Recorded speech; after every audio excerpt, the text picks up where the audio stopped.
হিংস্র পশু যখন মানুষের বন্ধু হয় তখন সে তার বন্ধুকে বাঁচাতে নিজের জীবন উৎসর্গ করতেও পিছুপা হয় না। তো আজ আপনাদেরকে শোনাবো একটি বন্য হিংস্র প্রাণী কিভাবে একটা মানুষের জীবন বাঁচিয়ে তার পরিবার পর্যন্ত পৌঁছিয়ে দিল।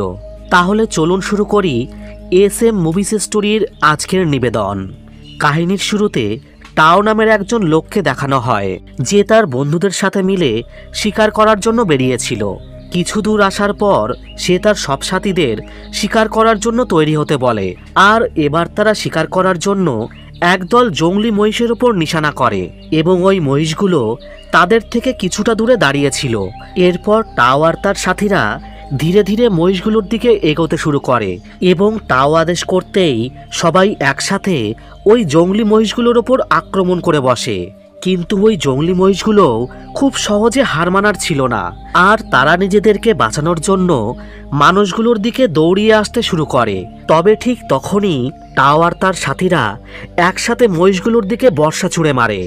এর ফলে মহিষগুলো ভয় পেয়ে উল্টো দিকে দৌড়াতে শুরু করে দেয়, আর তাদের সামনে একটা খুব উঁচু খাদ ছিল যেখান থেকে পড়া মানেই নিশ্চিত মৃত্যু। তবে ওই মহিষগুলো দ্রুত বেগে এসে ওই খাদ থেকে ঝাঁপ দিতে শুরু করে। ততক্ষণ পর্যন্ত সবকিছু টাওয়ের প্ল্যান মতনই চলছিল, কিন্তু ঠিক তখনই একটা মহিষ খাদে ঝাঁপ দেওয়ার বদলে কেডা নামের একটা ছেলের দিকে দ্রুত গতিতে ছুটে আসতে শুরু করে।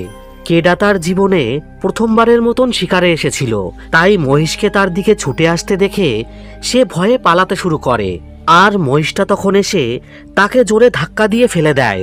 এরপর মহিষটা আবারও ঘুরে দাঁড়ায় এবং কেডার দিকে ছুটে আসতে শুরু করে, আর এবার সে কেডাকে তার শিঙে বাঁধিয়ে খাদের দিকে দৌড়াতে থাকে। টাও তখন পিছন থেকে ওই জংলি মহিষের ওপর হামলা করে, কিন্তু মহিষটার পেটে আঘাত লাগার পরও মহিষটা কেডাকে নিয়ে খাদে ঝাঁপ দিয়ে দেয়। সবাই তখন কেডাকে বাঁচানোর জন্য দ্রুত খাদের কাছে আসে, আর তারা দেখে কেডা একটা পাথর ধরে ঝুলে আছে। তবে সে বেশিক্ষণ পর্যন্ত ওই পাথরটা ধরে ঝুলে থাকতে পারবে না, আর তার হাত থেকে পাথরটা ফসকে গিয়ে সে নিচের দিকে পড়ে যায়। কিন্তু কেডার ভাগ্য ভালো থাকায় সে সোজা খাদে গিয়ে পড়ে না, সে পাথরের একটা বড় অংশে গিয়ে সেখানে অজ্ঞান হয়ে যায়। আসলে কেডা ছিল টাওয়ের একমাত্র ছেলে, এজন্য টাও নিচে গিয়ে কেডাকে বাঁচানোর জন্য যেতে চায়, কিন্তু তার সাথীরা তাকে এমনটা করতে আটকে দেয়। কিছু সময়ের মধ্যেই রাত হয়ে যায়। তবে টাওয়ের তখনও বিশ্বাস ছিল যে তার ছেলে অবশ্যই বেঁচে ফিরবে, এজন্য সে তখনও সেখানেই বসে কেডাকে জোরে জোরে ডাকতে থাকে।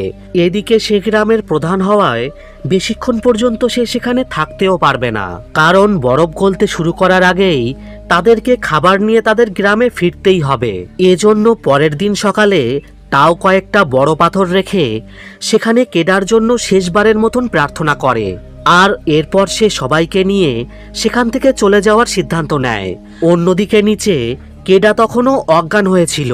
কিছু সময়ের পর কেডার ওপরে একটা চিলের নজর পড়ে, আর চোখের সামনে এত ভালো একটা খাবার দেখে চিলটা দ্রুত কেডার ওপরে এসে বসে। কিন্তু যখনই সে কেডাকে খাওয়ার জন্য কামড় দেয়, ঠিক তখনই কেডার জ্ঞান ফিরে আসে, আর সে চিলটাকে ধরে খাদের দিকে ছুঁড়ে ফেলে দেয়। নিজেকে পাহাড়ের এত উঁচুতে দেখে কেডা খুব ভয় পেয়ে যায়, আর সে সাহায্যের জন্য জোরে জোরে তার বাবাকে ডাকতে থাকে। কিন্তু সে বুঝতে পেরে যায় যে তাকে সাহায্য করার জন্য সেখানে কেউই নেই। কেডা সিদ্ধান্ত নেয় সে এত সহজে হার মেনে নেবে না, তাই সে পাহাড় বেয়ে নিচে নামার চেষ্টা করতে থাকে। তবে হঠাৎ করেই তার পা ফসকে যায়, কিন্তু ঠিক সময় মতন সে আবারও একটা পাথর ধরে ফেলে।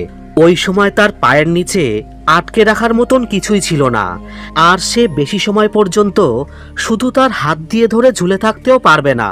কিন্তু তবুও সে প্রাণপণ চেষ্টা করে ওই পাথরটা ধরে ঝুলতে থাকে। কিছু সময়ের মধ্যেই সেখানে খুব জোরে বৃষ্টি হতে শুরু করে, আর দেখতে দেখতেই নিচে জল জমে একটা নদীর মতন তৈরি হয়ে যায়। কেডা তখন বুঝতে পারে তার জীবন বাঁচানোর জন্য এটাই তার শেষ সুযোগ। এজন্য সে অন্য কিছু না ভেবে ওই জলের ওপর ঝাঁপ দিয়ে দেয়। এরপর পরের দিন সকালে যখন তার চোখ খোলে, তখন সে নিজেকে একটা ফাঁকা জায়গায় দেখতে পায়। এমন সময় সে তার পায়ের দিকে লক্ষ্য করে দেখে যে সে তার পাটা একটুও নাড়াতে পারছে না। তখন জুতোটা খুলে সে দেখে পায়ে খুব জোরে আঘাত লাগার ফলে তার পাটা অনেকটা ফুলে গিয়েছে। সে তখন দুটো পাথরের সাহায্যে তার পাটাকে সোজা করে রাখে, আর এরপর সে তার সব শক্তি দিয়ে তার পায়ের মচকে যাওয়াটা ঠিক করে এবং তার জুতার সাথে কাঠি দিয়ে বেঁধে ধীরে ধীরে হাঁটতে শুরু করে। কেডা যে করেই হোক তার পরিবারের কাছে ফিরে যেতে চাইছিল, তাই সে ঠিক করে সে ওই পাথরের চূড়া পর্যন্ত পৌঁছাবে। এরপর যখন সে সেখানে পৌঁছায়, সে ওই পাথরগুলো দেখতে পায়, যেগুলোটাও তার ছেলে কেডার জন্য সেখানে সাজিয়েছিল। এগুলো দেখে কেডা খুব কষ্ট পেতে থাকে, কারণ ওই পাথরগুলো তখনই সাজানো হয় যখন তাদের সমাজের কোনো ব্যক্তি মারা যায়। এমন সময় সে একটা অদ্ভুত আওয়াজ শুনতে পায়, আর যখন সে ভালো করে দেখে, সে দেখতে পায় তার সামনে একদল হিংস্র শিয়াল দাঁড়িয়ে রয়েছে। এটা দেখেই কেডা তার সব শক্তি দিয়ে দৌড়াতে শুরু করে, কিন্তু শিয়ালগুলো খুব দ্রুত তার কাছাকাছি চলে আসে। কেডা তখন নিজেকে বাঁচানোর জন্য একটা শুকনো গাছের ওপর ওঠার সিদ্ধান্ত নেয়, কিন্তু ঠিক তখনই একটা শিয়াল তার পা ধরে ফেলে। কেডা তখন তার ছুরিটা বের করে ওই শিয়ালটাকে মেরে নিচে ফেলে দেয়। এরপর ওই শিয়ালটা তো পড়ে যায়, কিন্তু তখনও তার সাথীগুলো ওই গাছের নিচে দাঁড়িয়ে থাকে। এজন্য কেডা ঠিক করে যতক্ষণ ওই শিয়ালগুলো এখান থেকে না যাবে ততক্ষণ সে ওই গাছের ওপরেই থাকবে। এরপর তাকে সারা রাত ওই গাছের ওপরেই কাটাতে হয়। পরের দিন সকালে যখন তার ঘুম ভাঙে, সে দেখে শিয়ালগুলো তাদের আহত সাথীকে সেখানে রেখে সেখান থেকে চলে গিয়েছে। কেডা তখন গাছ থেকে নেমে তার ছুরিটা একটা কাঠের সাথে বাঁধে আর তার জন্য একটা হাতিয়ার তৈরি করে। এরপর সে ওই আহত শিয়ালটাকে মারার জন্য তার কাছে যায়, কিন্তু শিয়ালটাকে এতটা আহত অবস্থায় দেখে কেডার খুব কষ্ট হতে থাকে। এজন্য সে ঠিক করে সে এই শিয়ালটাকে সুস্থ করে তুলবে। এরপর সে নিজের সুরক্ষার জন্য প্রথমে একটা দড়ি দিয়ে শিয়ালটার মুখ ভালো করে বেঁধে দেয়, আর তারপর শিয়ালটাকে তার কাঁধে নিয়ে একটা গুহার ভিতরে এসে পৌঁছায় এবং ওই গুহাতেই কোনো মতে তাদের রাতটা কেটে যায়। পরের দিন সকালে কেডা কিছু ঔষধি পাতা ছিঁড়ে তার পায়ের আঘাত লাগা জায়গায় লাগাচ্ছিল। এমন সময় শিয়ালটা তার মুখের বাঁধা দড়িটা খুলে ফেলে। এটা দেখার পরেও কেডা খুব শান্ত হয়ে বসে থাকে। কিছুক্ষণ পর সে যখন শিয়ালটাকে জল দেওয়ার চেষ্টা করে, তখন শিয়ালটা তার দাঁত দেখিয়ে কেডাকে ভয় দেখাতে থাকে, কিন্তু কেডা তখনও নিজেকে শান্ত রেখে তাকে জল দেওয়ার চেষ্টা করে যায়। কেডার এরকম আচরণ দেখে শিয়ালটা শান্ত হয়ে যায়, আর এরপর সে কেডার দেওয়া জল পান করতে থাকে। এটা দেখে কেডা খুব খুশি হয়, আর কিছুক্ষণ পর সে শিয়ালটার আঘাত লাগা জায়গা থেকে জমে থাকা পোকাগুলো বের করে এবং ওই পোকাগুলোকে সে শিয়ালটাকে খাওয়ার জন্য দিয়ে দেয়।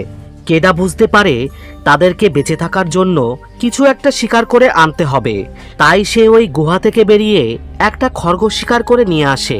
আর যখন সে খরগোশটাকে পোড়ানোর জন্য আগুন জ্বালানোর চেষ্টা করছিল, তখন শিয়ালটা ধীরে ধীরে এগিয়ে এসে তার কাছ থেকে খরগোশটা ছিনিয়ে নেওয়ার চেষ্টা করে। তবে কেডা জানতো শিয়ালটাকে ভয় দেখিয়ে রাখতে হলে তাকে নিজেকে বেশি শক্তিশালী প্রমাণ করতে হবে। এজন্য সে দ্রুত করে শিয়ালটাকে তাড়িয়ে দূরে সরিয়ে দেয়, আর নিজেকে শক্তিশালী দেখানোর জন্য সে খরগোশটাকে কাঁচা চিবিয়ে খেতে শুরু করে, যেটা দেখে শিয়ালটা তার জায়গায় চুপচাপ বসে পড়ে। ওই রাতে কেডা অনেক দিন পর পেট ভরে খাবার খায়। অন্যদিকে ওই শিয়ালটা চুপচাপ বসে কেডার দিকে তাকিয়েছিল। কিছুক্ষণ পর কেডা শিয়ালটাকেও কিছু খেতে দেয়, আর তাকে বুঝিয়ে দেয় যে তাকে খাবার খেতে হলে কেডার ওপর নির্ভরশীল হয়ে থাকতে হবে। এর কয়েকদিন পর কেডা সিদ্ধান্ত নেয় বরফ গলার আগে তাকে তার পরিবার পর্যন্ত পৌঁছাতে হবে, কিন্তু সে ওই শিয়ালটাকে তার সাথে নিয়ে যেতে চায় না। এজন্য সে শিয়ালটাকে বলে সে যেন তার পরিবার খুঁজে নেয়, কিন্তু শিয়ালটা সেখান থেকে কিছুতেই যাচ্ছিল না। তাই কেডা তাকে সেখানেই রেখে একাই তার বাড়ির উদ্দেশ্যে বেরিয়ে পড়ে। আর যখনই সে হাঁটতে শুরু করে, শিয়ালটাও তার পিছু পিছু হাঁটতে থাকে। কিছু দূর যাওয়ার পর কেডা শিয়ালটাকে তাড়িয়ে দেওয়ার জন্য তার দিকে কাঠ ছুঁড়ে মারে, কিন্তু সে ভয় পেয়ে পালিয়ে যাওয়ার বদলে ওই কাঠটা মুখে নিয়ে কেডার আগে এসে হাঁটতে শুরু করে। এমন সময় হঠাৎই কেডা দূরে কিছু জঙ্গলি শুয়োর দেখতে পায়, আর শিয়ালটা তখন দ্রুত বেগে ওই শুয়োরগুলোর দিকে দৌড়িয়ে চলে যায়। অন্যদিকে কেডা ভয় পেয়ে তার তৈরি করা হাতিয়ারটা নিয়ে দাঁড়িয়ে থাকে। ওদিকে যখন জঙ্গলি শুয়োর শিয়াল থেকে বাঁচার জন্য কেডার দিকে দৌড়িয়ে আসে, কেডা তখন তাকে মারার বদলে ভয় পেয়ে চুপচাপ দাঁড়িয়ে থাকে। এর ফলে শুয়োরটা সেখান থেকে পালিয়ে যায়। এটা দেখে শিয়ালটা খুব হতাশ হয়ে যায়, কারণ কেডার ভুলের জন্য তাদের দুইজনকে এখন না খেয়ে থাকতে হবে। তবে কিছুক্ষণ পর তাদের দুইজনের মধ্যে বন্ধুত্ব হয়ে যায়, আর কেডা ওই শিয়ালটার নাম আলফা রাখে। এরপর কয়েকদিনের মধ্যেই আলফার সাহায্যে কেডা খুব ভালোভাবে শিকার করতে শিখে যায়, আর ধীরে ধীরে তারা দুজন দুজনকে খুব ভালোভাবে বুঝতে শুরু করে। এছাড়া রাতের বেলায় আলফা কেডাকে গরম রাখার জন্য তার গায়ের পাশে গিয়ে শুয়ে পড়ে। এদিকে কেডারও আলফার সাথে থাকতে খুব ভালো লাগতে শুরু করে। তবে কিছুদিন পর ঠান্ডা পড়তেই পুরো এলাকাটা ঘন বরফে ঢেকে যায়। কেডা আর আলফা তখন শিকার করতে করতে ধীরে ধীরে সামনে এগোতে থাকে। তবে একদিন হঠাৎ করেই পায়ের নিচের বরফ ভেঙে গিয়ে কেডা বরফের ঠান্ডা জলের মধ্যে গিয়ে পড়ে, আর সে কিছুতেই ওপরে ওঠার রাস্তা খুঁজে পাচ্ছিল না। ওদিকে আলফা তার ওজন দিয়ে বরফ ভাঙার চেষ্টা করতে থাকে, কিন্তু তার ওজন বরফ ভাঙার জন্য যথেষ্ট ছিল না। তবে কিছু সময় পর কেডা তার কাছে থাকা ছুরির সাহায্যে জল থেকে ওপরে ওঠার রাস্তা বানিয়ে ফেলে, আর এরপর আলফার সাহায্য নিয়ে সে জল থেকে ওপরে উঠে আসে। পরের দিন কিছুটা দূরে কেডা দেখে একটা ঘরের সামনে একজন লোক বসে রয়েছে। এটা দেখতে পেয়ে কেডা খুব খুশি হয়ে যায়। এরপর সে তাড়াতাড়ি করে ওই লোকটার কাছে আসে, কিন্তু দেখা যায় ওই লোকটা আগে থেকেই বরফে জমে মারা গিয়েছে। এরপর সে ঘরের ভিতরে এসে সেখানে খাবার খুঁজতে থাকে, কিন্তু কেডা সেখানে খাবার জন্য কিছুই খুঁজে পায় না, আর সে যে কোনো মূল্যে তার পরিবার পর্যন্ত পৌঁছাতে চাইছিল। এজন্য তারা দুইজন মিলে আবারও সামনে এগোতে শুরু করে। কিছু দূর যাওয়ার পর কেডা দেখে সামনের থেকে একটা বিশাল বড় বরফের ঝড় এগিয়ে আসছে। এছাড়া সে আরও দেখে তার পিছনে কয়েকটা হিংস্র কুকুর এগিয়ে আসছে। কেডা তখন তার বুদ্ধি খাটিয়ে আলফাকে নিয়ে একটা গুহার ভিতরে দৌড়াতে শুরু করে। একদিকে বরফের ঝড় আর অন্যদিকে পাগলা কুকুরের আক্রমণ।